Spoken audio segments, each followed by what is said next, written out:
एक पादरी को एक अमीर जोड़े ने अपने घर पर रात्रि भोज के लिए आमंत्रित किया। वो दोनों चर्च के वफादार सदस्य थे। रात्रि भोज बेहद शानदार था। पादरी ने घर को आशीर्वाद दिया और फिर वहां से चले गए। लेकिन जैसे ही पादरी रवाना हुए, पत्नी ने एक अजीब बात नोट की। चांदी का एक चम्मच गायब था। वह नाराज हो गई और अपने पति को बताया। धीरे धीरे उनके मन में शक घर करने लगा, क्या पादरी ने हमारा चम्मच चुरा लिया?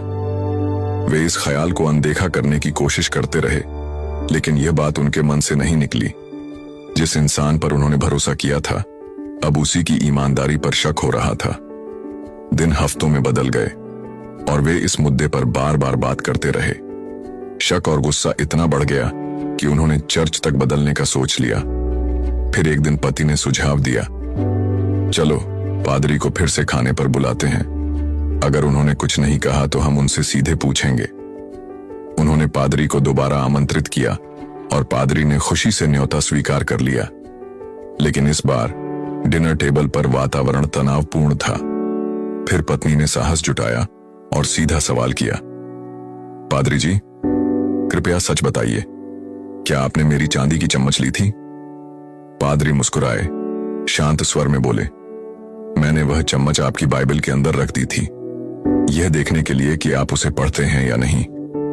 अब मुझे जवाब मिल गया है। यह सुनते ही पति पत्नी स्तब्ध रह गए। उन्हें समझ आया कि बाइबल तब से वैसी की वैसी बंद पड़ी थी। कई हफ्तों से उन्होंने उसे छुआ तक नहीं था।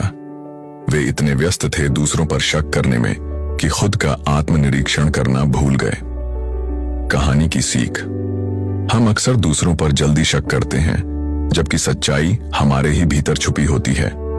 जो बात हमें कचोटती है, वह हमारी खुद की लापरवाही और निष्क्रियता का नतीजा हो सकती है।